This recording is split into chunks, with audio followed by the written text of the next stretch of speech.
I see it. If you could have before you jump in, I got this one thing. See, I'm looking at it, and this might be just my commercial mindset and my business acumen now coming into play. Does it need to be more transaction based in the sense of, well, do we need to shift from the luxury residential into the commercial aspect of things, looking at things from a different perspective? This business I'm dealing, because then you're dealing with other business owners. It's like, hey, yeah, until you're not though, until you're dealing with an employee who doesn't care, and you're like, this guy's a dick. Yeah, but then there's still levels to that too. Because if I'm dealing with an employee, I'll call the boss.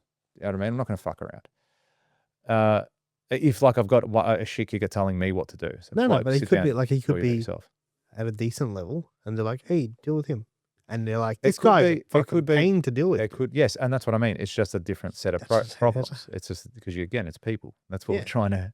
Maybe once AI, we're just dealing with AI. We won't have these issues. Won't have these emotional issues along the way. But yes, you do get that as well. But I feel it would be less in that perspective.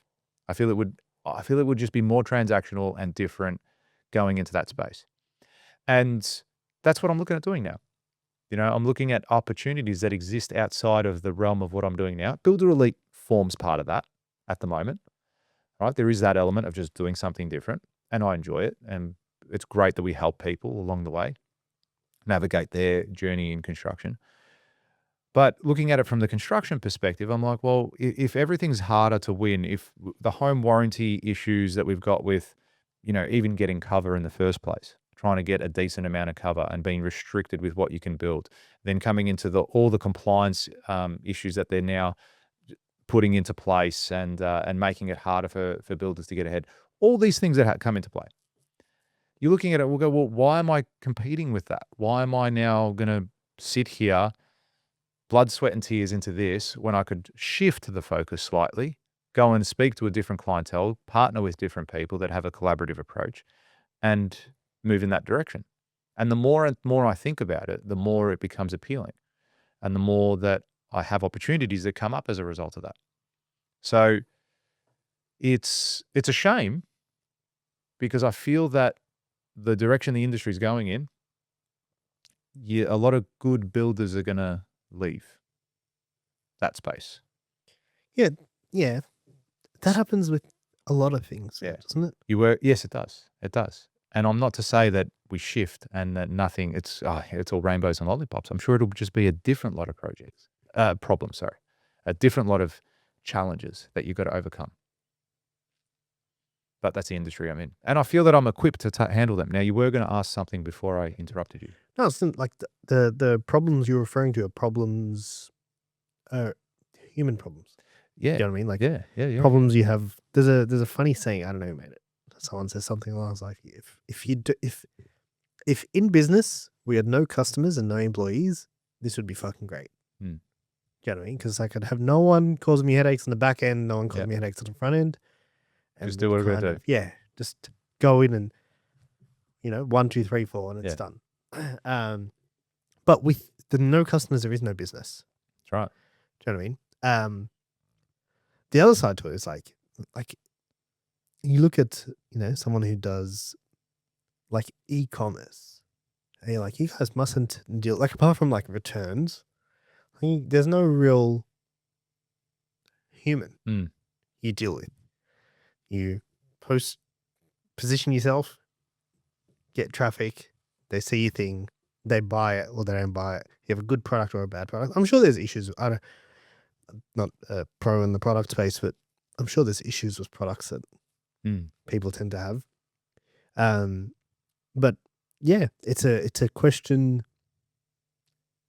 Do you think many people ask themselves that question?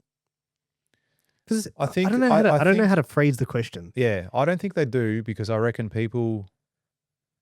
Let's talk business owners. Yeah, I think people just get stuck in the day to day. Yeah, I think very much so. I think people get stuck in the day to day, and it's like wake up, repeat, like go again every day, eat, sleep, work, repeat. It's very easy. Yeah, it is. I think people that ask the question are people like you and me, you and I, who are more ambitious, who are searching for something more, know that there's something more out there too, that there's better ways to do things, that there's different ways to do things, explore the options. Like, it may work, it may not. But constantly pushing the boundaries, I think, is important in business if you want ultimate success. So you have to there's got to be elements of risk in what you're doing. Otherwise, you just got a job.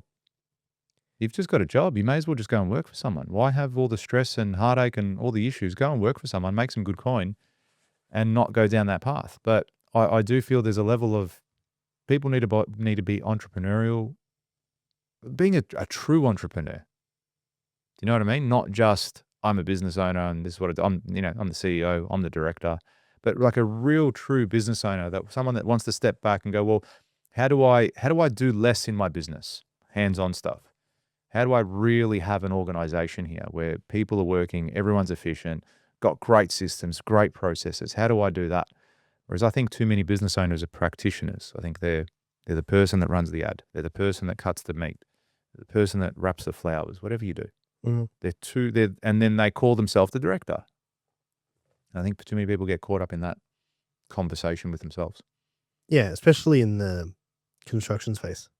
Yeah, I would say 80 to 90% of the people that we speak to are practitioners. They're the guys that are on the ground calling people and running around and putting a frame up if they need to, whatever it's got to be, picking up material. They're the guys doing the do, as opposed to going out there and winning the work.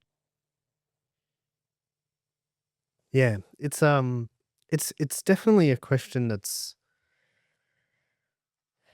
it's like, I don't know.